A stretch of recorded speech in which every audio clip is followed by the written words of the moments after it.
Small. చాలా ఏం చేస్తున్నావు Ishanvi?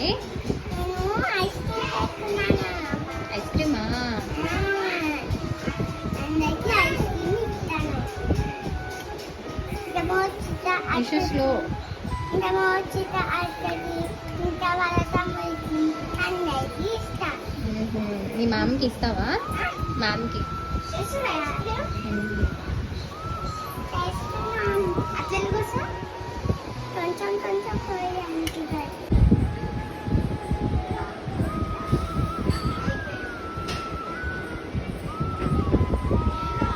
keep it in the fridge.